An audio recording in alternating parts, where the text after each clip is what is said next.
Sí. Sí.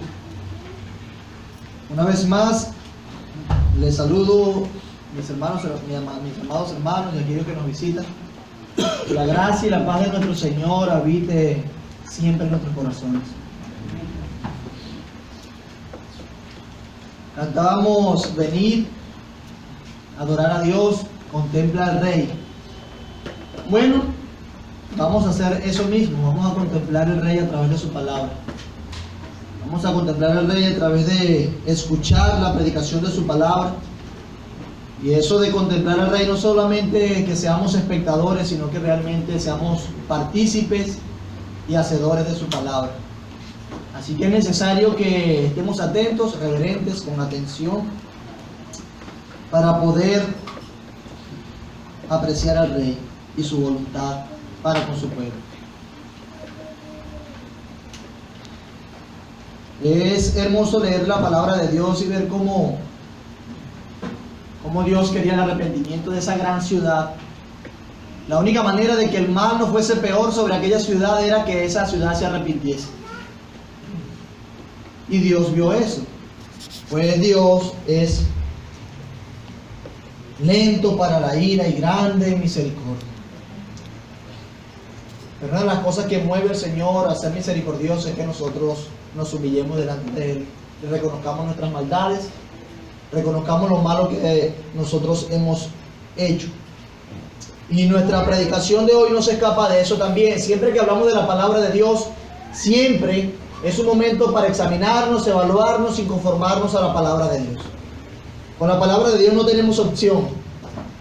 O somos obedientes y la anhelamos, o perecemos. Y con esa actitud quisiese que oráramos para acercarnos entonces a la palabra de Dios nuevamente.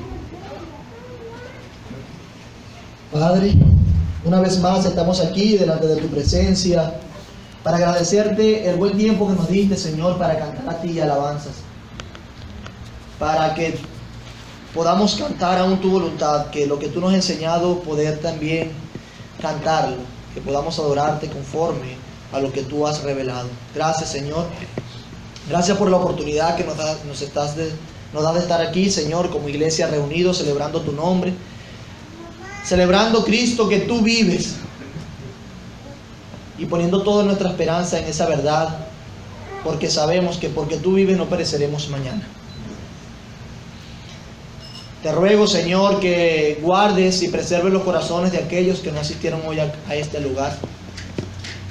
Te ruego, Señor, que tengas a bien bendecirles para que sean edificados, sea donde estén, Señor.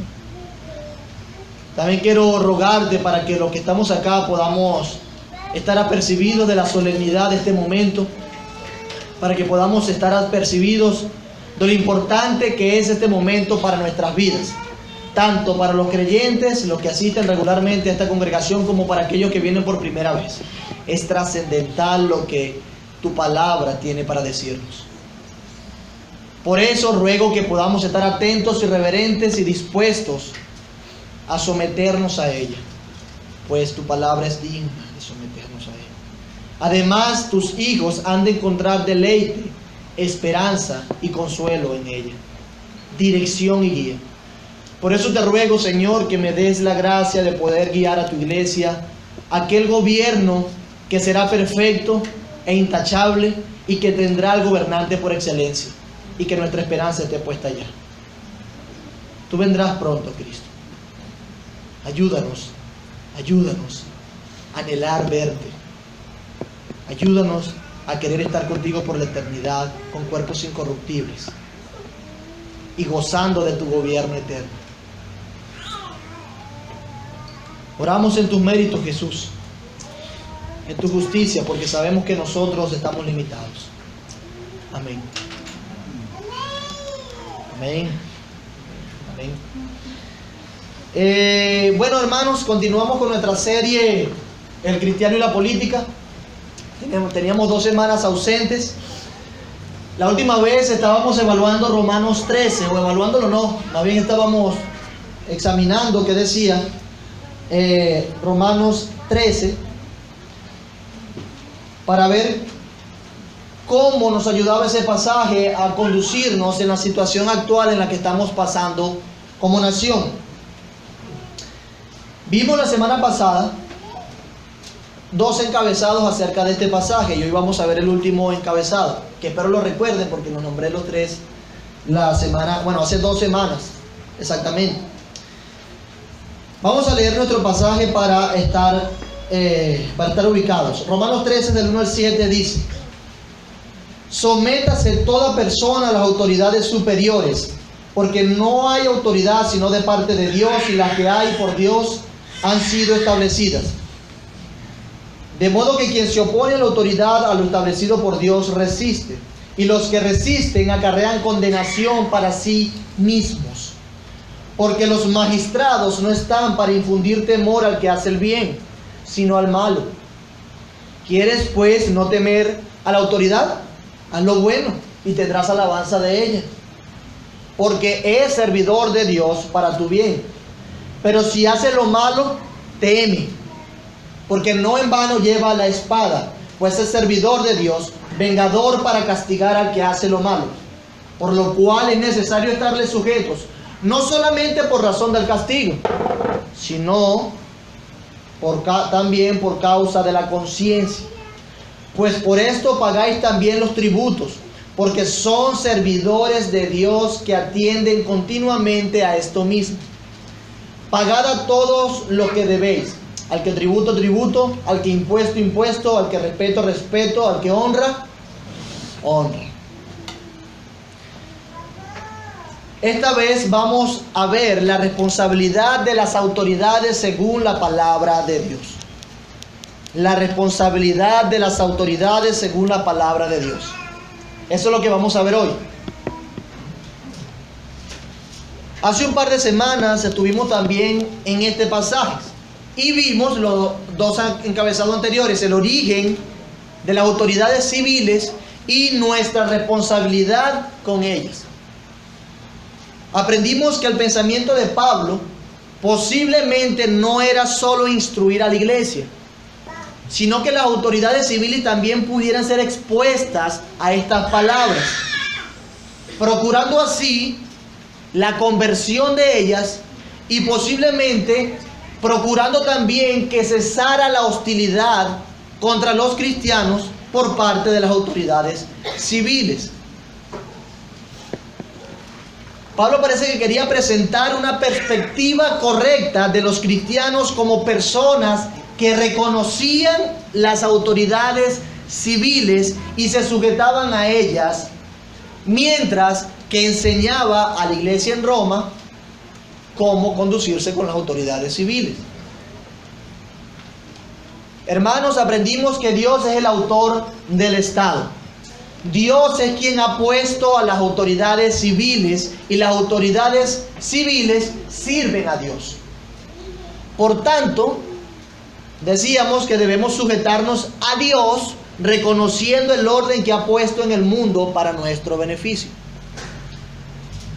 Haciendo así, sujetándonos y reconociendo las autoridades civiles, estaríamos honrando a Dios, no solamente por el castigo de ser rebeldes y hostiles con las autoridades civiles, sino también porque Dios está detrás, en última instancia, de las autoridades civiles. Dios es quien la puso allí. Puesto que nuestra lealtad última, escúchese bien, es a Dios,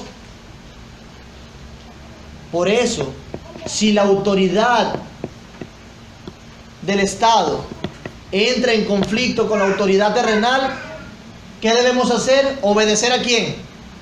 A Dios a última instancia. Pero cualquiera que no reconozca el gobierno civil como una institución que Dios ha puesto, está negando el orden que Dios ha establecido. Cualquiera que no reconozca el gobierno civil como una institución divina está negando el orden que Dios ha establecido. Está negando una de las maneras de obrar de Dios. Pero aquí debemos tener cuidado. Esto es un resumen de lo que vimos la semana pasada. Aquí debemos tener cuidado. Por eso yo decía la semana pasada que los malos gobernantes no desacreditan la institución creada por Dios. Repito, los malos gobernantes no desacreditan la institución creada por Dios. No, de ninguna manera. Solo se desacreditan a sí mismos. Dios no es el autor del pecado, ni Él aprueba cuando esos gobernantes, haciendo uso de los poderes que le han sido confiados, roban, se corrompen, promueven la injusticia y desvirtúan el propósito divino del gobierno. El responsable no es Dios, son esos malos gobernantes.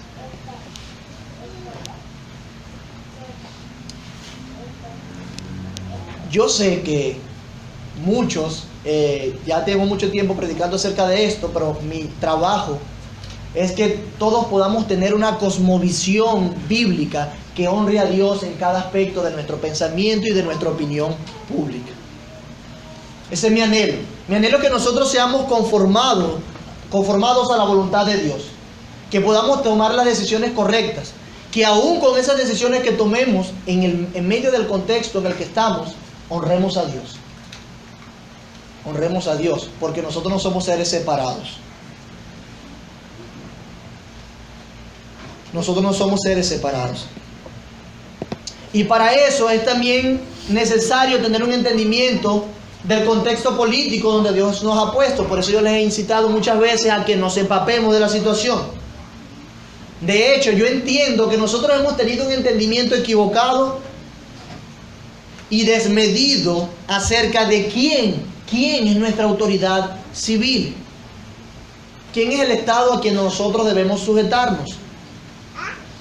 Algunos creemos o creíamos que nuestra única autoridad civil es aquella que está en el poder ejecutivo, hablando de la presidencia.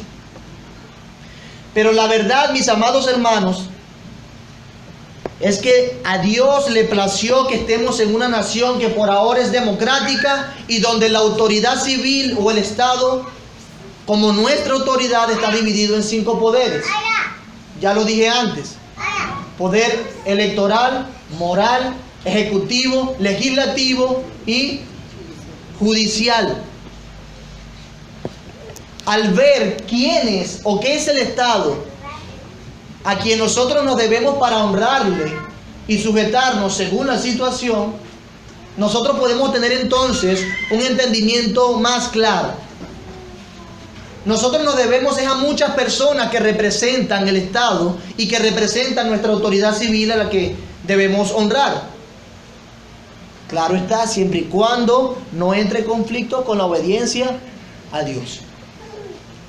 Esto de estar en una república es un beneficio enorme que ayuda mucho a mantener la justicia entre los que están en autoridad. Sin embargo, algunos países que han llegado al totalitarismo o al estatismo o a la dictadura han empezado, ¿saben por dónde? Por una democracia.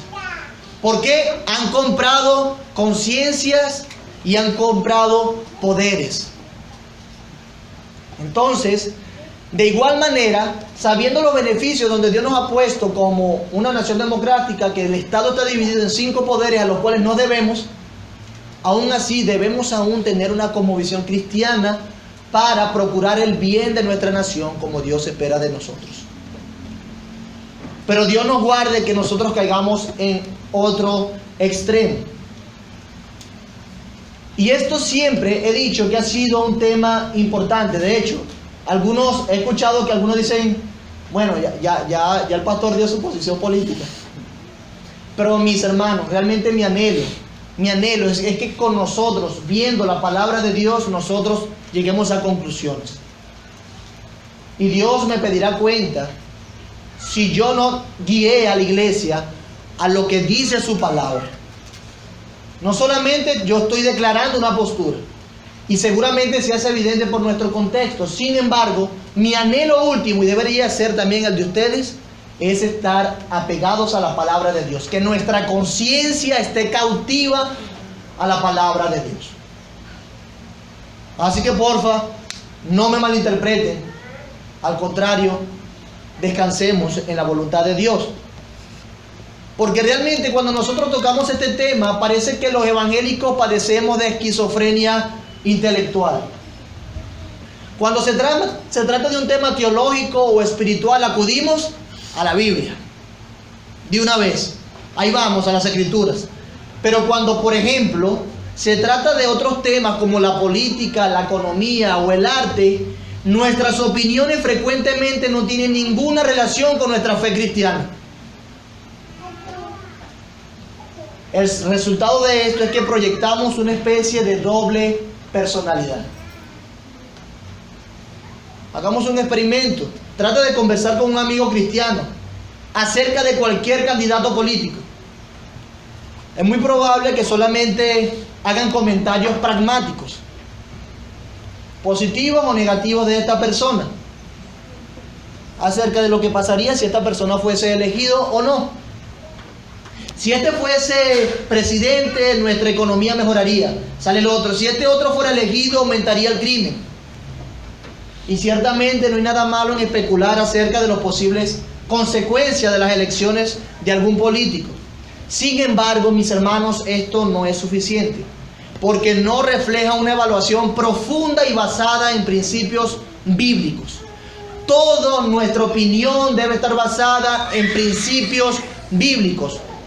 Ah, no, deja la Biblia a un lado. De hecho, me han dicho ya cuando vamos a tocar el tema, no, con la Biblia no vamos a hablar, porque eso no es un tema bíblico. Por favor. La Biblia nos da una cosmovisión, nos enseña a vivir para la gloria de Dios, sea cual sea nuestra situación. Nosotros, al evaluar realmente temas como la política, la economía, el arte, la ciencia, debemos hacernos preguntas como: ¿cuáles son las pautas bíblicas acerca de la economía y la política? ¿Cuál es el propósito de un gobierno civil según la Biblia? ¿Cuál es la posición de tal candidato acerca de estos temas o estos otros temas que son importantes para nuestra fe cristiana? Son preguntas que deberíamos estar haciéndonos, en vez de simplemente estar evaluando de una manera pragmática y secular a las personas o a los gobiernos. Nosotros no debemos buscar fuera de nosotros los culpables. La culpa principal, mis amados hermanos, es de nosotros, y yo creo que es de los evangélicos, porque nos hemos callado. Hemos abandonado la batalla por la verdad.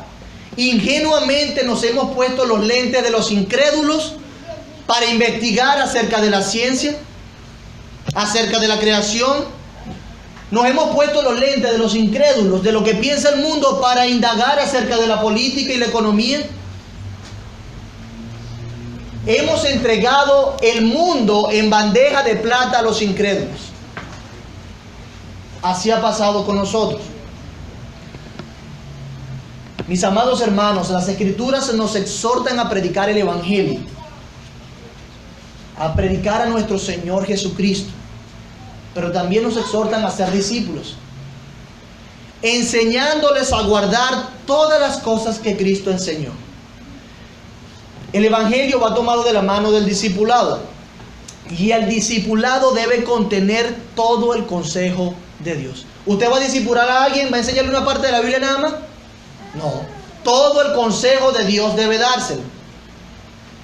No solamente debe enseñarle algunas doctrinas importantes, hermanos, y todo el consejo de Dios incluye el tema de la política.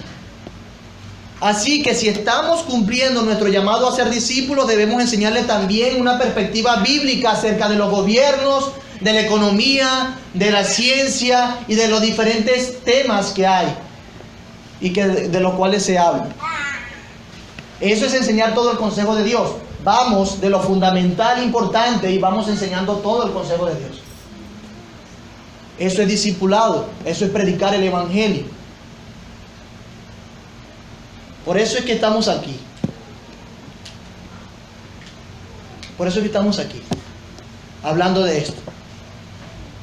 Por eso es que vamos a continuar hoy, si Dios nos asiste, terminar con esta serie hoy. Y hoy vamos a ver la tarea de las autoridades civiles. ¿Cuál es su trabajo? ¿Para qué fueron instituidas? ¿Cuál fue el rol que Dios les dio? Haciendo esto, nosotros podamos entonces entender cuál es la voluntad de Dios para el Estado y poder entonces apegarnos al anhelo de Dios, a los propósitos de Dios. Nuestro tercer punto, vimos hace 2 semanas, la tarea de las autoridades civiles. La tarea de las autoridades civiles. Del 3 al 6 del capítulo 13 de Romanos dice: porque los magistrados no están para infundir temor al que hace el bien, sino al malo. ¿Quieres pues no temer la autoridad?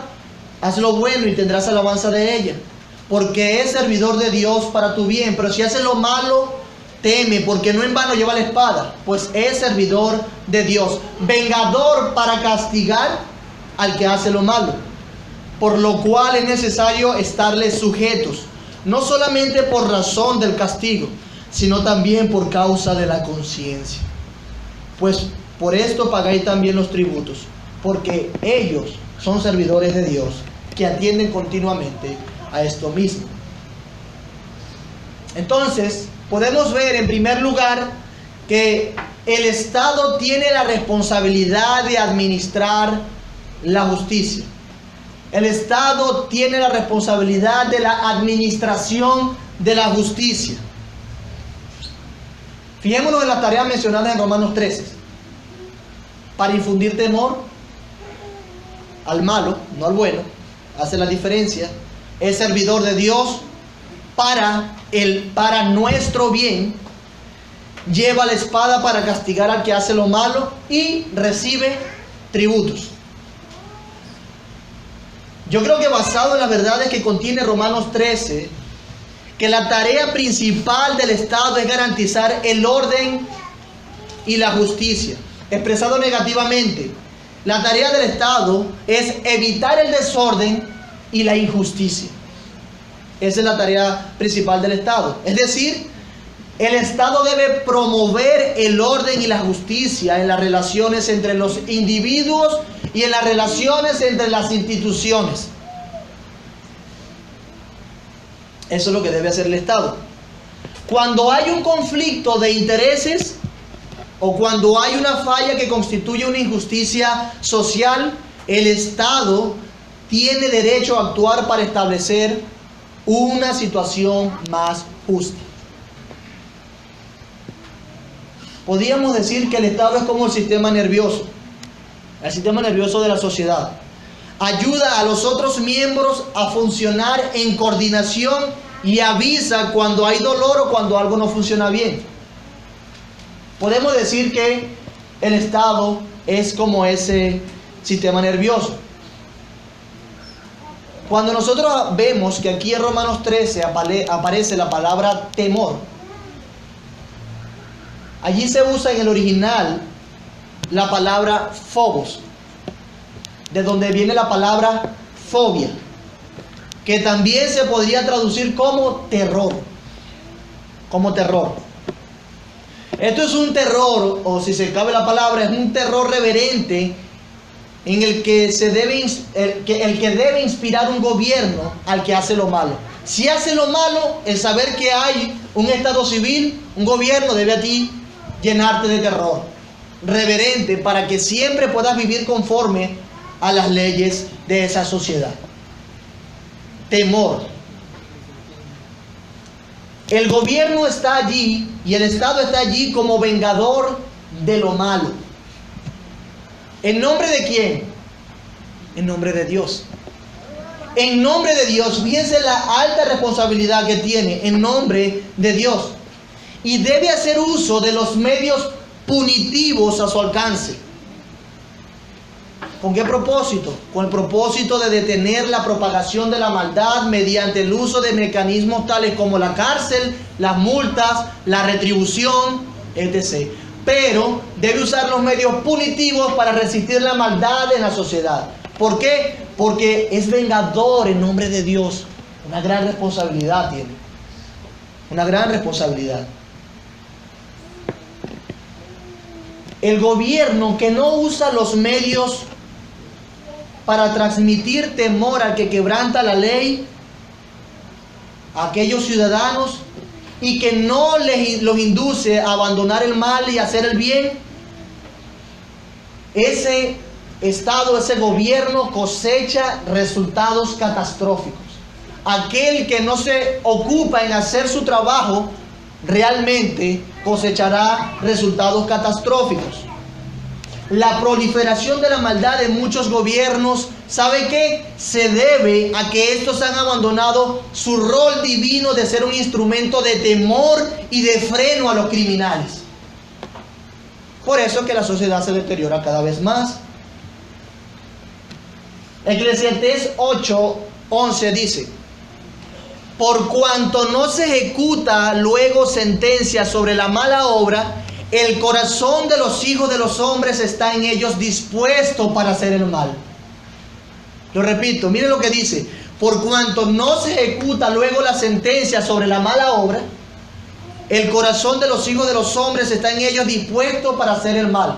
En otras palabras, voy a hacer una ilustración que Cristo usa para cuando el pecado está dentro de la iglesia. Un poquito de levadura. Si alguien hace mal y no le hacen nada, se leuda toda la masa, y por eso es que tenemos consecuencias catastróficas. Y Eclesiastés 8:11 lo dice. Cuando vemos en nuestras sociedades a los criminales, a los asesinos, a los traficantes de drogas, cuando son puestos fácilmente en libertad por jueces venales, deshonestos, vendidos y corruptos, o por un sistema penal que facilita el crimen, usando subterfugio y tecnicismos para no retener en la cárcel a los malhechores, entonces tenemos autoridades que no están obrando como Dios desea que ellos obren. Si eso no se está cumpliendo, tenemos autoridades que no están haciendo su trabajo. Pero ¿qué podemos decir de nuestro país en relación a los índices de delincuencia? ¿Qué podemos decir de nuestro país? Podemos decir que conforme han pasado los años, tenemos un país más seguro.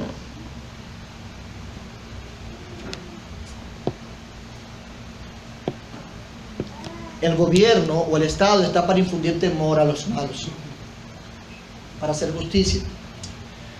Pero también, por otro lado, nos dice el pasaje que el gobierno debe incentivar la buena conducta.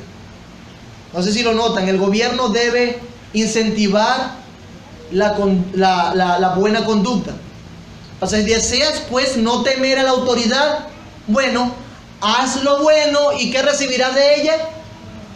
Alabanza, elogio, recompensa, como usted, según la versión que tenga. Según esto, mis amados hermanos, el ciudadano que actúa correctamente dice que será alabado por las autoridades. El que actúa de buena manera dice que es digno de recibir elogios de las autoridades civiles. También los gobiernos deben hacer un esfuerzo por reconocer la virtud públicamente. Ustedes no han escuchado que en algunas naciones hay medallas de virtud, medallas de cosas que nosotros no nos imaginamos. El mejor ciudadano. Ajá, cosas como esas. ¿No saben también que hay una manera que dicen que si tú pagas todos tus impuestos durante 5 años, te dan facilidades en muchas otras cosas? Y premian a aquel que hace lo bueno. Etc, etc. Los gobiernos deben hacer un esfuerzo por reconocer la virtud públicamente.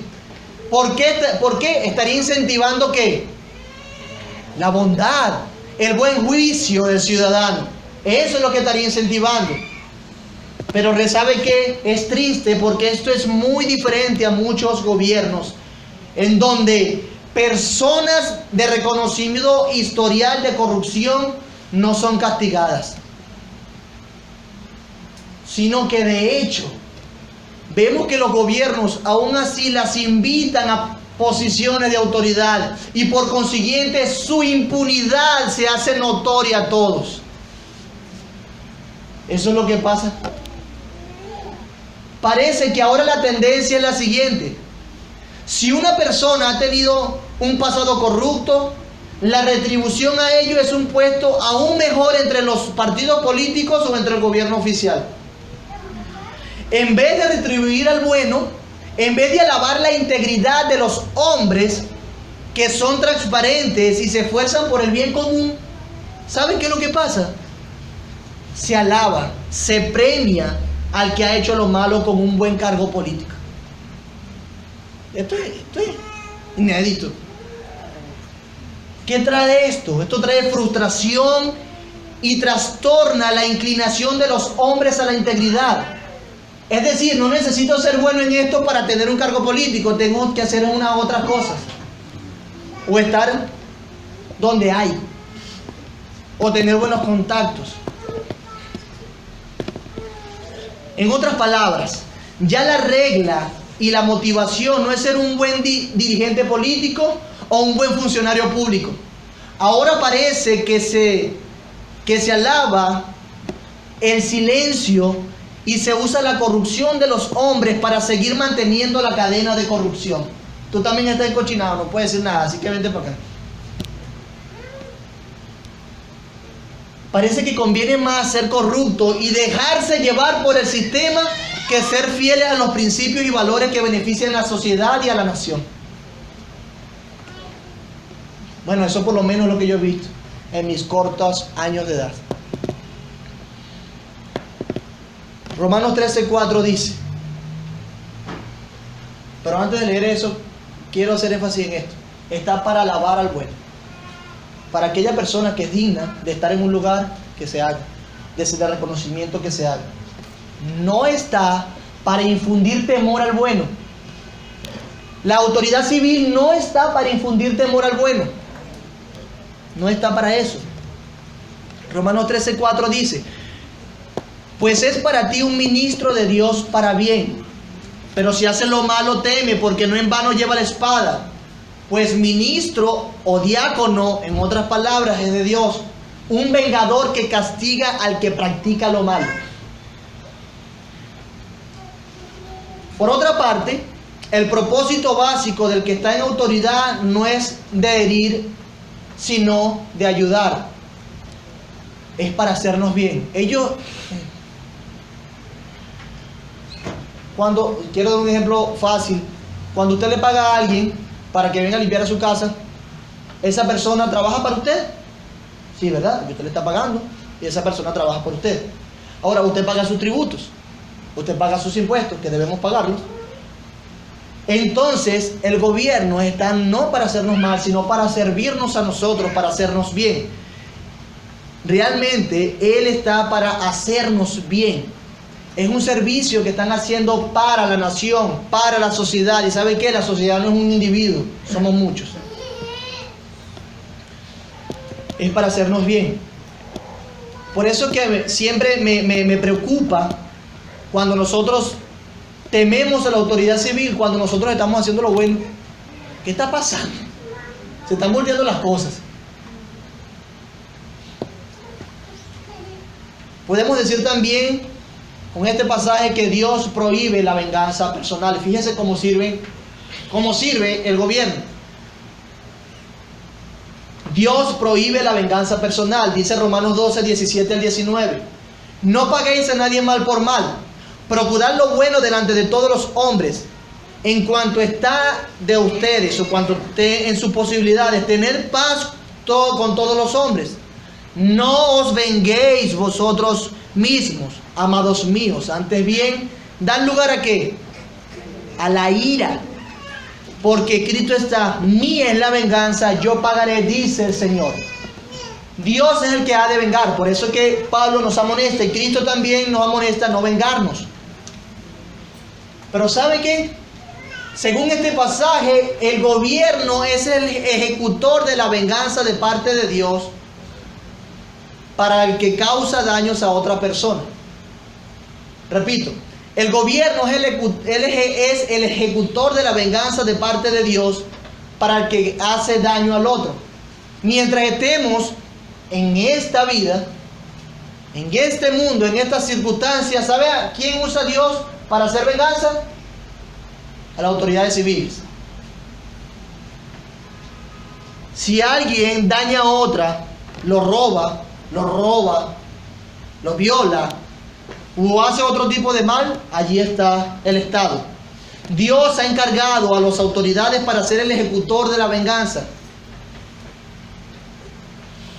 Esto nos hace bien. Esto nos hace bien. Nosotros queremos ver la venganza así, que tenemos que matar a la gente, nos llenamos de ira. Por eso que Santiago dice que la ira humana no obra la justicia de Dios, porque nosotros respondemos rápidamente con ira. Pero tenemos un descanso en que Dios ha establecido un medio para que haga venganza y haga justicia, que ha de ser las instituciones civiles, el Estado, los gobernantes. Esto es un servicio, ven que es para nuestro bien. Eso es para nuestro bien. Mientras no viene el gran juicio donde Cristo saque a la luz todas las obras de los hombres, está el Estado para hacer eso. Y muchos se salvan del Estado, pero créanme que de Cristo no se salvará. Dios conoce lo más profundo. Esto es una misericordia de Dios para nosotros. Pues de lo contrario, imagínense cómo sería esto. El mundo sería un lugar de caos y de anarquía. Todo el mundo hace lo que quiere. Incluso desde los tiempos del Antiguo Testamento, era el gobierno de los ancianos de Israel el que estaba a cargo de la ejecución de la venganza. En la famosa frase, ojo por ojo, no era para ser ejecutado por la persona, por el agraviado. No, señor. Sino que eso era para ser ejecutado por las autoridades a favor del agraviado y en contra del agresor. ¿Quién lo aplicaba? ¿El que era agraviado? No, las autoridades a mi favor y en contra del agresor. Eso es para lo que se aplicaba el ojo por ojo y el diente por diente. Aún en el tiempo del Antiguo Testamento era así. Entonces, un gobierno, según la Biblia, ha de procurar la justicia entre las personas y las instituciones. Los ciudadanos podrán descansar en que, mientras no sea el juicio final donde todas las maldades de los hombres sean juzgadas y vengadas, hay una institución que tiene su origen en Dios, que existe para vengar y hacer justicia de parte de Dios. Entonces esto nos lleva a pensar un poco más, para hacerlo más cerca a nosotros, para ponerlo más en nuestro contexto. Esto nos lleva a pensar entonces que un gobierno lo más parecido al de la Biblia es aquel donde los ciudadanos se ven con el beneficio y la tranquilidad de apelar a las autoridades penales para encontrar solución a sus conflictos. Repito, esto quiere decir que un gobierno más bíblico es aquel en donde los ciudadanos se ven con el beneficio y la tranquilidad de apelar a las autoridades penales para encontrar solución a sus conflictos. Donde podamos ir ir y hacer nuestras denuncias con la esperanza de que se hará justicia, que esta institución cumplirá con velar por el beneficio, por mi beneficio y por mis intereses. Entonces un buen gobierno es aquel donde me da tranquilidad y me da confianza de que esta institución cumplirá con velar con lo que es mío, de lo que es mío. Una institución que se esforzará por llevar a cabo su trabajo para hacer justicia y aplicar venganza al agraviado, con la fe de que aplicará las leyes necesarias sin acepción de personas. Una tranquilidad, ¿verdad? Oye, me pasó esto, yo voy a denunciar, yo voy a hacer lo que es correspondiente según los medios que Dios ha dejado para que esto se solucione y para que se retribuya lo que pasó.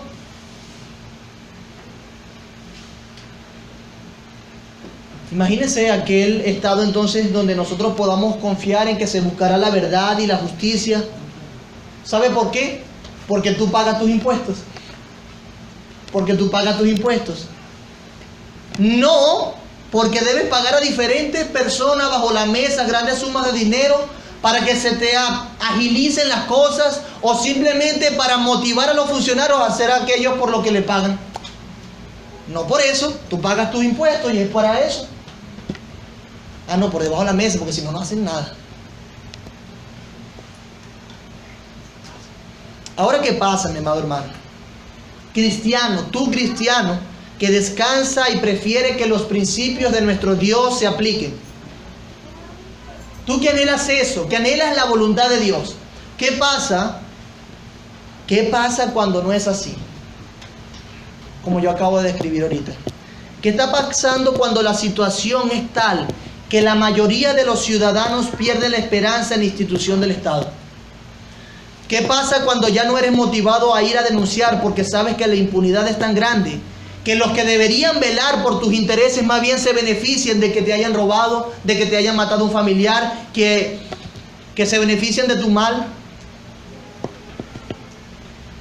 Que se beneficien de eso para seguir sacándote más dinero. ¿Qué pasa? Y cuando saben que cuando no pueden sacarte más dinero, se quedó todo ahí frío, congelado, no pasó más. ¿Qué pasa? Cuando ni siquiera los ciudadanos quieren denunciar. ¿Cuál debería ser nuestra opinión y cuál debería ser nuestro proceder cuando hasta los mismos ciudadanos han tomado la iniciativa de vengarse por sus propios medios y sigue la cosa sin pasar nada? Cuando la gente no denuncia y de hecho le tiene más o igual miedo a los oficiales de seguridad pública que a los mismos delincuentes.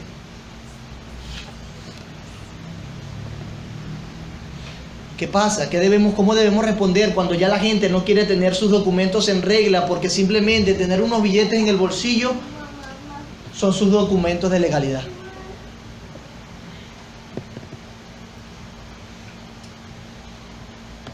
¿Qué pasa cuando eso sucede? Se está viendo entonces que se está haciendo justicia y que el Estado está haciendo su trabajo. Según la palabra de Dios, mis hermanos, una de las tareas de las autoridades es la administración de la justicia. La administración de la justicia. Así que cuando vemos grandes índices de violencia, robos en cantidad, impunidad, países en donde las cárceles brindan más poder al delincuente en lugar de castigo, donde las cárceles promueven la maldad de los hombres en vez de sumar a su rehabilitación, cárceles que son más la guarida de aquellos que organizan los delitos que pasan afuera, donde se protegen y se resguardan aquellos que dirigen los crímenes. Cuando vemos esto, entonces, cuando nos damos cuenta de esto, estamos encontrándonos con autoridades que no están cumpliendo su principal función. Dios nos ayude a todos nosotros, que sean los principios bíblicos y en especial lo que Dios nos dice acerca de las autoridades civiles, lo que dirijan nuestras preferencias, que dirijan nuestras opiniones y decisiones políticas. Pero las autoridades tienen una responsabilidad más según la palabra de Dios. Y esa responsabilidad es la promoción del bienestar general a través del buen uso de los impuestos. Repito, la promoción del bienestar general a través del buen uso de los impuestos. Pues por esto pagáis también los tributos, porque son servidores de Dios, que atienden continuamente a esto mismo, dice Romanos. Pagad a todo lo que debéis, al que tributo, tributo, al que impuesto, impuesto, al que respeto, respeto, al que honra, honra. No debáis a nadie nada, sino el amaros, ¿cierto? Los unos a los otros, porque el que ama al prójimo ha cumplido la ley. Uno de los servicios que hacen los gobiernos, aparte de la administración de la justicia, es el cobro de los impuestos. Uno, el cobro de los impuestos para mantener el aparato de gobierno y justicia activo y funcionando. Para eso cobran los impuestos. Nosotros en muchos países, y es algo ya común, que se vea un ejercicio de un mal ejercicio de esta potestad. Por lo cual muchos de nosotros vemos el impuesto no como algo bueno, sino como un castigo. Hay que pagar impuestos, no, pues cobra mucho impuesto. Vamos a evadirlo. Vemos el impuesto como un castigo. Pero ¿sabe qué? Si los gobiernos usasen bien estos recursos, estos impuestos, y los administrasen correctamente, eso sería una misericordia para todos. Eso sería una misericordia para todos. Porque ellos son los que mantienen el aparato de gobierno y justicia para el bien común en función. Países que han salido adelante es porque cobran mucho impuesto, pero ¿saben qué? Hay orden. Pero ¿saben qué? También hay la capacidad de poder pagar los impuestos.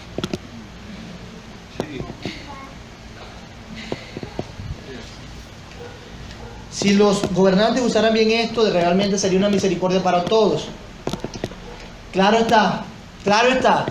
Muchas veces ocurre todo lo contrario. Vemos un sistema impositivo, excesivo para los pobres, indulgente para con los ricos y para el beneficio de la clase política gobernante. O al revés, o excesivo para los ricos, indulgente para con los pobres y para el beneficio de la misma clase política. Yo quiero citar aquí un pasaje que quiero que lo busquen, por favor. Levítico 19:15. Levítico 19:15. Voy a aprovechar que hoy no hubo clase dominical y podemos estar más tiempo acá. Levítico 19:15.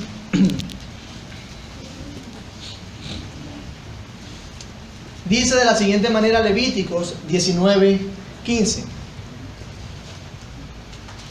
Veo que estamos guiando todavía.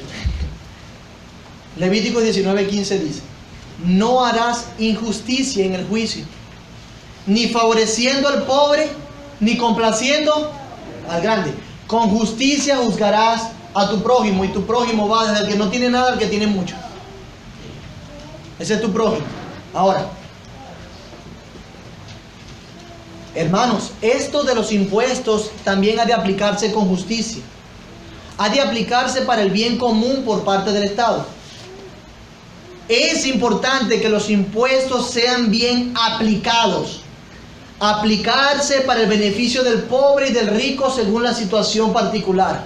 A fin y al cabo, ambos son ciudadanos con los mismos derechos y deberes.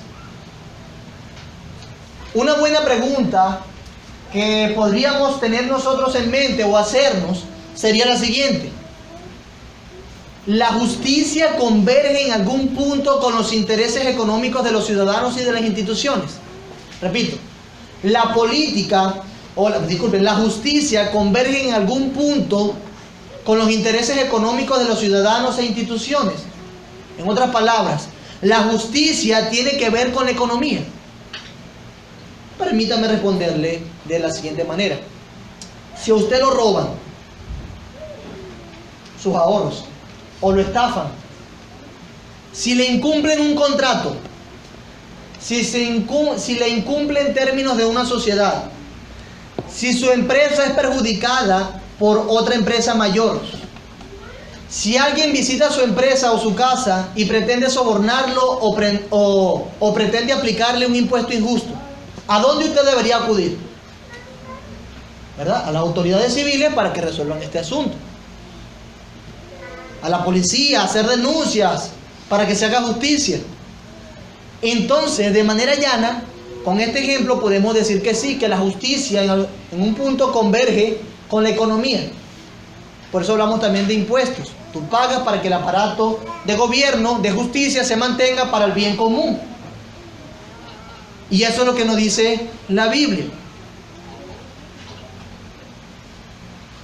Estos impuestos entonces han de aplicarse también promoviendo una economía estable y justa que beneficie el avance y la fortaleza de la nación.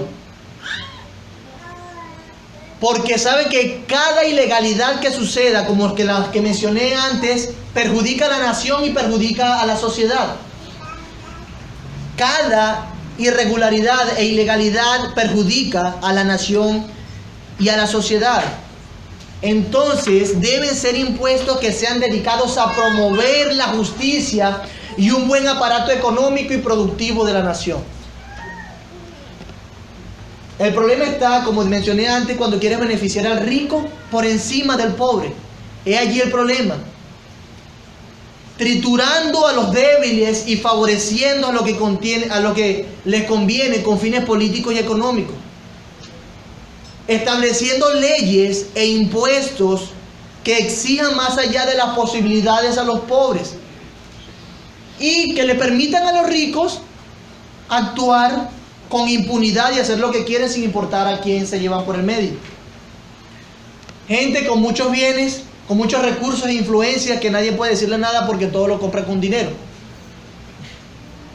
O en el otro extremo, no solamente beneficiando a los ricos y a una clase política, puede ser el otro extremo, beneficiar al pobre al punto de destruir al rico o al que tiene algo, limitando la producción y el avance de estas personas que se han esforzado por tener algo, por obtener lo que tienen, estableciendo leyes e impuestos que destruyan la propiedad privada y que vayan en detrimento de esta, leyes que promueven la impunidad, esta vez no de los ricos, sino la impunidad de los pobres,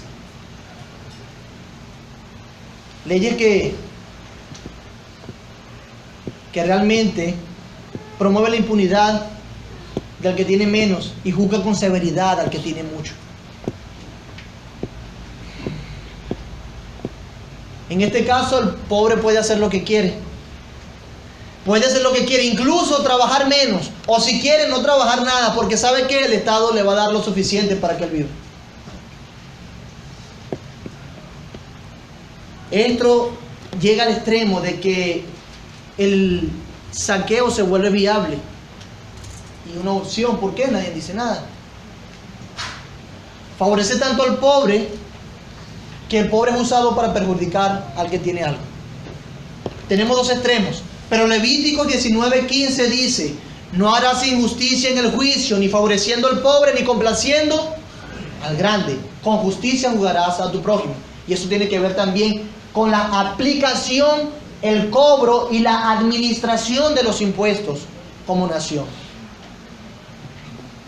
El Estado ha de hacer justicia también con la promoción del bien general a través de la buena aplicación de los impuestos y del buen uso de ellos. Ese es su trabajo también. Pero sabemos que a veces los impuestos se vuelven una buena tajada, dirían por ahí, para los que presiden en muchas naciones. En resumen, podemos decir que los gobiernos están para hacer justicia, castigando al que hace lo malo, porque no en vano lleva la espada, porque no en vano lleva la espada para castigar, para hacer justicia, vengador de Dios, y protege con esa misma espada al que hace lo bueno, al que hace lo bueno. Un gobierno que al aplicar la justicia correctamente, refrenando la maldad, proveyéndoles de seguridad a los ciudadanos y castigando a los culpables en lugar de darles privilegios, es un gobierno que está gobernando de acuerdo al plan de Dios. Es un gobierno que está gobernando de acuerdo al plan de Dios. Pero en un gobierno en el que la delincuencia se desborda, los presos obtienen más beneficios, es sin duda un gobierno que no cuenta con el respaldo de Dios. No cuenta con el respaldo de Dios. Y debemos ir entonces permeando lo que vamos aprendiendo. Y yo sé que eso es algo que estamos haciendo constantemente con nuestra situación. José Antonio Flaquer, un experto en el área, dice así: una de las mayores encomiendas que Dios dio a los gobiernos es la administración de la justicia. Así que un gobierno que falle en la administración de la justicia podrá mostrar los resultados económicos más impresionantes, podrá mostrar los resultados académicos más avanzados, podrá mostrar los resultados en ciencia los mejores, pero sabe que deberá ser declarado un gobierno fallido y su gobernante fallido, pues la palabra de Dios así lo declara, si fallan en la administración de la justicia. Pues ese es el rol. Yo fui un buen padre, yo simplemente le deposité de vez en cuando a mi hija. Ay, qué bueno, ya es ingeniero, con magíster y toda la cosa, pero fui un buen padre. No, ese era mi rol, ese es el que debía yo hacer principalmente. No lo hice. Proverbios 16:12 dice: abominación es a los reyes hacer impiedad, porque con justicia será afirmado el trono. La justicia, una vez más. Con justicia será afirmado el trono. Mis hermanos, es por esta razón que Dios ha hecho severísimas advertencias a todos aquellos gobernantes que violan el ejercicio de la justicia para propósitos egoístas y mezquinos. Si no, preguntémosle a Isaías. Isaías 10, del 1 al 4. Dice así: ay de los que dictan leyes injustas y prescriben tiranía, para apartar del juicio a los pobres y para quitar el derecho a los afligidos de mi pueblo, para despojar a las viudas y robar a los huérfanos. ¿Y qué haréis en el día del castigo? ¿A quién os acogeréis para que os ayude cuando venga de lejos el asolamiento? ¿En dónde dejaréis vuestra gloria, vuestras riquezas? Sin mí se inclinarán entre los presos y entre los muertos caerán. Por eso es que hay que severísimas advertencias en contra de los que gobiernan y no hacen bien su trabajo. Entonces podemos decir, mis hermanos, que las dos funciones dadas por Dios a las autoridades, las cuales están obligadas a cumplir, son la administración de la justicia y el cobro de los impuestos para mantener el aparato de gobierno y justicia activo y funcionando. ¿Y saben cómo se conoce eso? Se conoce como gobierno. Escuche bien, esto se le conoce, en virtud de las funciones que cumple, se le conoce como un gobierno limitado. Gobierno limitado. La Biblia nos enseña, de hecho, que hay un sistema que trae a las naciones pobreza y miseria, ignorancia, violencia y ruina y corrupción. Un sistema que es injusto e inmoral. Y hay otro sistema opuesto, que trae justicia, seguridad, paz y prosperidad. Porque sabe que lo justo y lo moral, las funciones de las instituciones, las establece Dios. No el pragmatismo, no lo que diga la mayoría. Dios es el que sabe qué es lo que debe hacer un gobierno, un Estado. Tenemos entonces que Dios avala un gobierno limitado. Es la voluntad de Dios, un gobierno limitado. No un gobierno totalitario. Uno de esas dos partes, uno bueno que avala a Dios y otro que no avala a Dios. Uno de ellos, de los que no avala a Dios, es el estatismo. La Biblia llama al estatismo gobierno de los reyes o monarquía. En este sistema los gobiernos usurpan muchísimas funciones que por su naturaleza son privadas. En ese sistema, en el estatismo, el gobierno usurpa muchas funciones que por su naturaleza son privadas. Por ejemplo, la industria, el comercio, las finanzas, la educación, la salud, fondos de jubilaciones, pensiones, etcétera, etcétera, etcétera. Y así entonces concentran la autoridad política. La autoridad política concentra demasiado poder y acumula demasiada riqueza. Y eso es malo. Si no, lea 1 Samuel 8, del 11 al 18, donde Samuel le advierte al pueblo: ¿saben qué van a hacer los reyes con ustedes? Van a usar a sus hijas, van a usar su tierra, van a usar sus bienes, van a hacerle todo eso a ustedes. ¿Ustedes quieren un rey en serio? Sí, queremos un rey. Toma tu rey. Samuel los advirtió. Debemos saber que el estatismo no solo se limita a las antiguas formas de reyes y monarquías, ¿sabe qué? Sino que incluso hoy se puede dar en los países democráticos, incluso, o mejor dicho, en la mayoría de los países de Occidente. Quiero dar otras dos definiciones de este término, pero esto la tomé también, el que di anteriormente, de un comentario, pero estas dos son más comunes. Dice, el estatismo es la visión de que todo el poder político y económico en la sociedad debe concentrarse en un gobierno altamente centralizado que controle la toma de decisiones y todos los aspectos de la vida. Eso es el estatismo. Podríamos definir también el totalitarismo. Es una idea política que considera que el Estado posee el poder absoluto. Se caracteriza por eludir las normas básicas del derecho de la sociedad moderna y no permite una separación de poderes. El Estado totalitario lleva a cabo un control total de la población y de todas sus instituciones mediante la propaganda y la política. En el totalitarismo y en el estatismo se venera a un líder que representa al Estado y este busca el control de la educación para garantizar la supervivencia ideológica a través del adoctrinamiento. ¿Eso es estatismo o totalitarismo? Eso es lo que Dios no está muy de acuerdo con eso. Ahora tenemos otro, que es que Dios está de acuerdo. El otro es un sistema opuesto, el gobierno limitado. Un gobierno limitado, que la Biblia llama gobierno de los jueces o judicatura.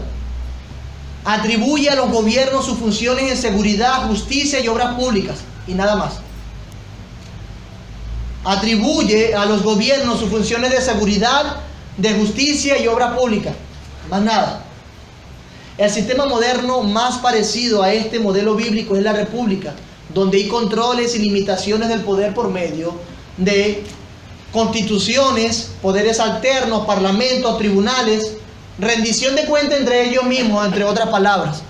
No un poder mayor que el otro, no, son 5 poderes que dirigen una nación para velar por el buen funcionamiento de ese estado, de esa sociedad. Sin duda alguna, mis hermanos, Dios aprueba el gobierno limitado. Dios lo aprueba. Dedicado únicamente a sus funciones de seguridad, justicia y obras públicas, y nada más. Cualquier otro sistema traerá consigo pobreza, miseria, ignorancia, violencia, corrupción. Y revisa la historia de muchos países. Dice R.C. Sproul o R.C. Sproul: en el estatismo, el Estado, fíjense la opinión de este hombre de Dios. En el estatismo, el Estado reemplaza a Dios como la entidad suprema. En el estatismo, el Estado se eleva sobre las vidas de los individuos y envuelve todas sus vidas hasta hacerlos dependientes de él. El estatismo es una religión, la religión del Estado. Y en la actualidad, para adorarle no hace falta arrodillarse ante él o ofrecerle incienso como se hacía en la antigüedad cuando adoraban al César, sino que para adorar este sistema solamente falta tu voto y tu apoyo. Tu voto y tu apoyo. Ese es el comentario de R.C. Sproul. El Estado debería más bien ayudar a las otras instituciones a cumplir sus respectivas tareas. El Estado debería más bien ayudar a las otras instituciones a cumplir sus respectivas tareas. Debe funcionar como un árbitro. Imagínate jugando fútbol, el árbitro empieza a hacer gol para uno de los dos equipos. Ese sí es un árbitro vendido. O correr y darle buenos pases o atravesarse para el jugador para que no haga esto ni lo otro. Al contrario, cuando el árbitro ve que el balón viene, se le echa un salto y se quita el medio y se aparta de la situación para que continúe. Pero si hay una falta, pita. Si hay una falta grave, tarjeta amarilla. Si hay una falta más grave, hace la justicia dentro del juego. Ese es más o menos el rol del Estado, del gobierno, que se cumpla, que sirva de árbitro entre las otras instituciones para que cumplan sus respectivas tareas. Por ejemplo, si alguien roba en un supermercado, ha ocurrido una injusticia. Por lo tanto, el gobierno civil debe intervenir, hacer leyes en contra del robo y castigar a los ladrones. Sencillo. Eso es lo que debe hacer. Normalmente el gobierno debe dejar a los negocios en libertad. Pero en el momento que abusen de sus empleados, la tarea del gobierno no es quitarle el negocio al comerciante. Más bien el gobierno tiene que corregir la injusticia. Esa es su tarea. El gobierno no debe dictar cuál religión los ciudadanos deben aceptar. Pero si las prácticas de alguna religión constituyen violencia hacia otros, llega a ser un asunto para los magistrados civiles. El estatismo o también el totalitarismo tuercen las funciones bíblicas del Estado y limita las libertades que Dios dio a los ciudadanos. Y eso es importante que lo tengamos en mente. Que nosotros podamos condicionar nuestra mente a la palabra de Dios. Podemos decir entonces, en primer lugar, que el Estado debe proteger a los gobernados contra todo aquello que impida o perjudique sus legítimos intereses. Porque los magistrados no están para infundir temor al que hace el bien, sino al mal. En segundo lugar, el Estado, la autoridad del Estado, no debe ser absoluta. El Estado no debe interferir en el ejercicio de nuestras obligaciones privadas como miembros que somos de una familia, de la sociedad o de una iglesia. Por ejemplo, la crianza de nuestros hijos. Por ejemplo, la educación de nuestros hijos. Por ejemplo, cómo yo me conduzco dentro de mi hogar. ¿Qué hago yo con mis cosas? En tercer lugar, el Estado debe promover el bienestar material de los gobernados. ¿Y eso qué significa? Que el Estado deba promover el bienestar material de los gobernados. ¿Qué significa eso? Bueno, veamos primero lo que no significa. El Estado no está llamado, según la palabra de Dios y lo que hemos visto, por ejemplo, a proporcionar alimento a sus ciudadanos, excepto en aquellos casos donde hay una emergencia, ya que Dios ha provisto otros mecanismos para alimentar y vestir a la raza humana. Como bien señala un autor, todos los hombres, escuche bien, individualmente tienen el mandato divino de procurar el sustento propio y familiar. Propio y familiar, procurarlo. ¿Cuál es entonces la obligación del Estado en esto?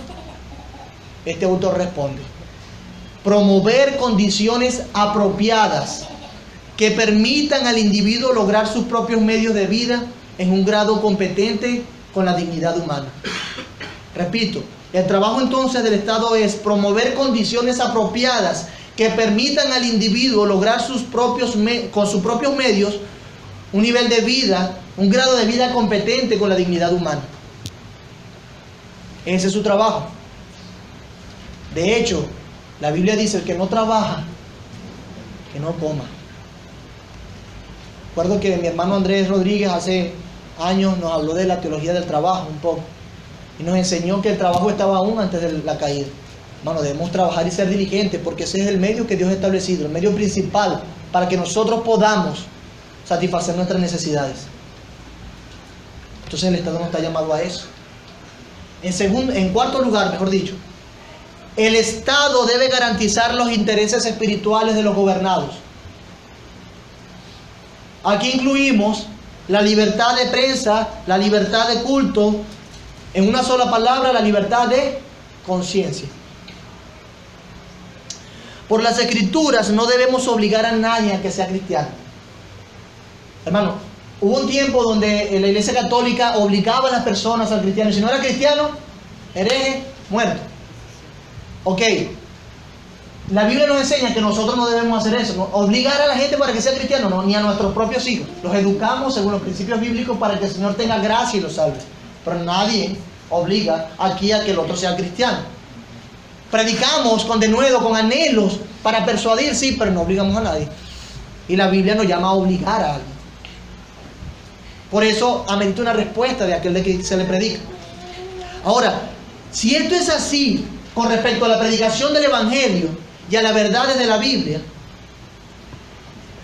sabiendo que lo ideal para una persona y lo mejor es que sea cristiano, si eso es así, menos se ha de obligar a nadie a que tenga una postura política a cambio de un trabajo o a cambio de otros intereses. Nadie. ¿Por qué? Porque el Señor nos ha dado la libertad de conciencia y el Estado no está llamado a meterse en esos asuntos. Alguien dijo: la función del Estado no es instaurar la felicidad. Repito, la función del Estado no es instaurar la felicidad, sino que cada persona tenga la posibilidad de construir su felicidad. Esa es la función. Hermanos, hemos aprendido, según este pasaje, lo que nos enseña acerca de los roles del Estado, que un Estado estatista y totalitario promueve el pecado y va en contra de lo que Dios espera del gobierno civil. Va en contra. Los gobernantes deben recordar, aunque muchos no lo sepan, deben recordar que están ahí no de parte de hombres, sino de parte de aquel que instituyó estas jerarquías de autoridad, es decir, Dios mismo. Que Dios es aquel a quien le van a dar cuentas. Dios va a juzgar cómo hacen las cosas. Ellos van a tener que ver si entorpecieron los propósitos de Dios o lo hicieron. Sí, hermano, créame que Dios va a juzgar a un padre, aunque no sea cristiano, como padre también. Dios va a juzgar a un maestro como maestro, aunque no sea cristiano. Lo mismo con los gobernantes. Dios va a juzgar a los gobernantes, aunque no sean cristianos, por su rol que les dio. Ellos tendrán que rendir cuenta. Dios quiere traer bienestar y justicia a los pueblos a través de los gobiernos, cuando los gobiernos cumplen su trabajo. Ahora voy a hacer esto mucho más íntimo. Mucho más íntimo. Permíteme pasar tal uno esto. Yo voy a hacer esto un poquito más íntimo. Tomando el ejemplo de las escrituras y de los hombres históricos. Nosotros estamos en una situación como país bastante compleja. El hecho de que nosotros sepamos cómo está dividido la autoridad a quien nos debemos nos ayuda a avanzar en esto. No solamente al Poder Ejecutivo, sino también a los otros nos debemos. Aunque nos ayuda a tener una cosmovisión más clara, ciertamente por la situación tan compleja nos da, entonces ¿cómo actuamos? ¿Qué hacemos? Le invito a orar, a ayunar y a todo lo que sea necesario para que podamos conformarnos a la palabra de Dios. Pero nosotros estamos en una situación bastante compleja. Y he dicho muchas veces desde aquí que la Biblia no nos manda a ser apolíticos. No, al contrario. Debemos tener una opinión.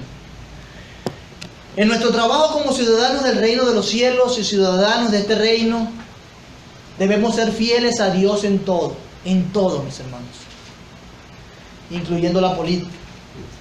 Claro está, nuestra esperanza siempre va a estar en un gobierno que nunca perecerá y que será eterno. El gobierno del mejor rey que existe y que existirá por siempre, de Cristo. Esa es nuestra esperanza. No nos vayamos lejos de eso. No nos vayamos lejos de eso. Esa es nuestra esperanza. Pero aquí nos conducimos de una manera y debemos ser fieles a Dios. Los principios del reino de los cielos han dirigido nuestra vida aquí. Nuestra cosmovisión. ¿Saben qué es cosmovisión? Cosmovisión es la manera de entender todas las cosas. Una apreciación completa de lo que existe, de lo que se hace y de los diferentes temas. Un entendimiento amplio del sistema. Ahora, tu manera de ver las cosas. Y nuestra cosmovisión ha sido regenerada. Dios ha salvado, nos ha salvado y nos ha dado una manera de conducirnos que le glorifica. Dios ha hecho eso. Y eso es bueno para nosotros y debemos apreciarlo. Ya tenemos una manera de pensar diferente y nos ha dado la posibilidad de ser instruidos en la verdad. Y eso es bueno. Nuestra cosmovisión ha sido regenerada. Ya nosotros no podemos pensar fuera del consejo de Dios. Al contrario, toda nuestra vida debe irse conformando al consejo de Dios. Todas nuestras apreciaciones de la vida están bajo la preciosa y sublime dirección de Dios. Como escuchamos de Sproul, no podemos inclinarnos ante un sistema religioso como el totalitarismo, ni con nuestro voto, ni con nuestro apoyo. Y digo esto con toda responsabilidad que amerita, y Dios juzgue mis palabras y juzgue mis hechos, como también juzgarán los de ustedes. Hermanos, dentro de poco se harán unas elecciones que promueven muchas leyes y reformas que darán más poder al gobierno e inclinarán las cosas mucho más al estatismo. Eso pasará, 2 semanas tenemos, hoy exactamente. Esto pondrá en riesgo la libre educación de nuestros hijos, la libertad de conciencia, la libertad económica, la justicia, la imparcialidad y la división y la cantidad de poderes del Estado. Eso pondrá en juego esas cosas. No nos inclinemos hacia esa perversa propuesta. Adoremos solo a Dios. Descansemos en Él. Arrodillémonos solo ante Cristo y usemos los medios que sean necesarios en nuestro caso. Usemos los medios constitucionales para dar nuestra opinión. para decir qué es lo que pensamos y predicar el Evangelio y las verdades de Cristo. Oh hermanos, en este caso, la no participación en ese proceso es legítimo. La negación de no participar en ese proceso es legítimo por los principios que Dios nos ha estado enseñando, que hemos estado aprendiendo aquí. El abstenernos en este caso es legítimo porque decidimos obedecer primero a Dios. Dios es quien nos dirige para no ser partícipes del deterioro de nuestra nación y de los valores cristianos. Para no ser partícipes del deterioro de los valores cristianos y de los valores de nuestra nación. Dios nos dice, haz lo que es correcto. Los cristianos no hemos de aportar al deterioro de la nación con nuestro silencio y con nuestra indiferencia. No hemos de hacer eso. No aportemos con nuestro silencio y con nuestra indiferencia. Eso es un consejo que tengo para ustedes. Como conclusión de lo todo en tantas semanas que llevamos estudiando esto. El pastor está haciendo un llamado a la hostilidad, a la rebeldía. No me malinterpreten. Ya dije que nosotros debemos honrar a las autoridades. Aún así, cuando hagan mal, nosotros le debemos respeto. No debemos hablar mal de nuestro prójimo. No debemos maldecir a aquel que fue creado a la imagen de Dios. ¿Recuerdan? Debemos aún actuar y señalar el pecado como cristianos, como hijos de Dios.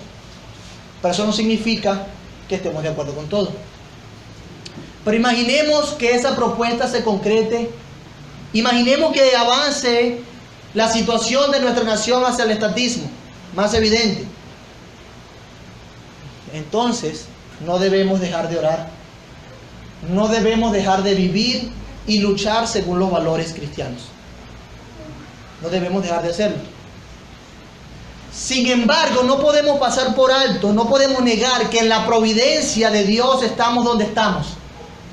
Y Dios no está indiferente a nuestra situación. No está indiferente. Al contrario, no hay autoridad sino de parte de Dios. Y las que hay por Dios han sido establecidas. A un Nerón. A un Nerón. A un Nerón.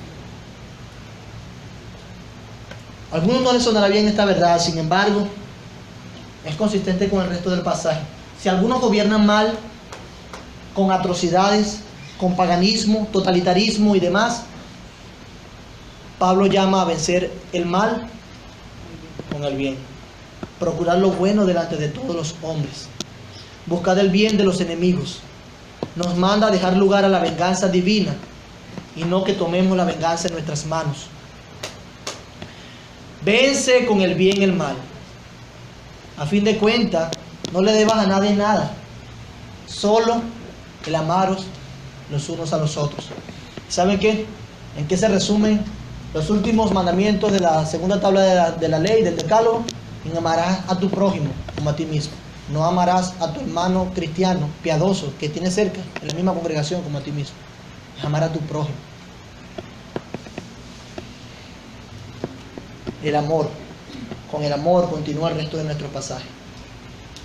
Por eso yo quiero decir lo siguiente. Después de haber dicho lo que ya dije. Nuestros derechos civiles no son los más importantes. Si tú vas a pecar, si te vas a apartar de Dios por defender derechos civiles, hermano, prefiere padecer. Prefiere padecer. Porque nuestros derechos civiles no son los más importantes. La humildad, escuche bien, la autonegación y la confianza en Cristo son mucho más importantes que la defensa de nuestros derechos civiles. Repito, la humildad, la autonegación y la confianza en Cristo son mucho más importantes que la defensa de nuestros derechos civiles. Pablo aquí en este pasaje se arriesga a ser malinterpretado porque es preferible que un cristiano sufra los abusos de las autoridades civiles a que por causa de su orgullo e incredulidad defienda tanto sus derechos civiles que no esté dispuesto a sufrir por causa del Evangelio. Es mejor que usted sufra en manos de malos gobernantes a que no esté dispuesto a sufrir por causa del Evangelio. Si no, tu vida no tuviese sentido. Bienvenidos a uno de los dones de Cristo, padecer por su causa. Vivimos en un mundo antagónico que siempre se va a revelar. Siempre se va a revelar. El orgullo es 1000 veces más peligroso que la tiranía de los gobernantes. Nadie termina en el infierno por el abuso de las autoridades, pero el orgullo y la incredulidad envían a miles a la condenación eterna a diario. Cuidemos más nuestro corazón que nuestros derechos civiles. Cuidemos nuestro corazón más que nuestros derechos civiles. Oremos para que podamos hacer una cosa sin dejar de hacer la otra. Calvino dice así acerca de la sujeción de las autoridades, sean cuales sean: no discuto aquí sobre las personas como si una máscara de dignidad debiera cubrir toda la locura, desvarío y crueldad, su mala disposición y toda su maldad, y de este modo los vicios hubieran de ser tenidos y alabados como virtudes. No hablo de eso, dice Calvino. Solamente afirmo que el Estado es superior por su naturaleza, digno de honor y reverencia, de tal manera que a cuantos presiden los estimemos, honremos y reverenciemos por el oficio que ostentan. Pablo, Cristo, reverenció y respetó a autoridades paganas que hicieron mal su trabajo en su momento. ¿Quiere decir que estaban de acuerdo con todo? No. ¿Que se sujetaban en todo? No. Pero fueron reverentes y reconocieron que, a fin de cuentas, quien estaba detrás del Estado es Dios. Quien estableció esa institución fue Dios. Y por eso, por Dios, es que esa institución es digna y tiene dignidad. Va a pasar en un momento, para terminar, aprovechando que no hubo clase dominical, va a pasar en algún momento que si pasa esta situación y hay otro gobernante, vamos a tener que luchar con otras cosas. Yo no estoy diciendo que ya se acabó, tenemos el Edén, no, porque eso es cuando Cristo venga. Pero sí estoy diciendo que después vamos a tener que seguir luchando. Pero vamos a tener que seguir luchando no porque estamos en oposición directa a un gobierno, sino porque estamos realmente apegados a los principios bíblicos. Y es eso lo que nosotros siempre vamos a anhelar. Y es eso lo que siempre vamos a anhelar. ¿Qué tiene que ver esto con el Evangelio? Mucho. Mucho, porque realmente la fe última debe estar en Dios y no en una institución gubernamental. Nuestra fe debe estar en Cristo. Cristo es el único gobernante que ha de presidir con excelencia las naciones. Bajo sus leyes es que nosotros podemos encontrar contentamiento y plenitud de gozo, no en otro lugar. Por eso es que nosotros hemos de anhelar a Cristo, que venga pronto. Hemos de anhelar de que nuestra vida, mientras estamos aquí, se conforme a su voluntad. Hemos de anhelar tanto verle cara a cara, que Él vuelva. Esa debe ser tanto nuestra esperanza, que nosotros nos purificamos a sí mismos, como así Cristo es puro. Que eso sea evidente a todos. Dios nos salvó de las corrientes malvadas de este mundo. Y no simplemente es porque estemos en contra de un sistema en particular, es porque amamos a Dios. Y no tenemos otra cosa que hacer sino que conformarnos a su voluntad. Ese es el punto aquí, no otra cosa. Es necesario que tanto los creyentes como los no creyentes entiendan que si sin Cristo estás perdido. Ninguna nación te va a dar a ti lo que necesitas. Cristo te va a dar lo que necesitas. Por eso necesitas arrepentirte de tus pecados y volverte al Señor. No está la felicidad tras un gobierno, está tras Cristo. No está la salvación tras un gobierno, ni la redención de los pobres tras un gobierno, está tras Cristo. Cristo es el único que puede hacer eso. Por eso vuélvete al Señor. Hermano, tú también que nos visitas, volvámonos al Señor y creamos en Cristo para la salvación y la santificación de nuestras almas. Señor, nos ayude y nos dé sabiduría. Dios bueno, gracias por este tiempo que pudimos aprovechar para aprender de tu palabra y para cerrar esta serie. Gracias porque no nos permitiste vencer a pesar del tiempo. la indiferencia, sino que pudiésemos estar atentos a tu palabra. Ayúdanos, Señor, queremos ser fieles a ti, no queremos otra cosa, no es que querramos o estemos en contra de alguien o de otros, es porque te amamos a ti, Señor, y queremos ser fieles. Te ruego que realmente la humildad, la autonegación sea más importante que nuestros derechos civiles, Señor. Que podamos poner aún en juego nuestros derechos para el beneficio de tu reino y de nuestro prójimo. Que busquemos honrar a todos, Señor, sin maldecir a aquellos que fueron creados a tu imagen.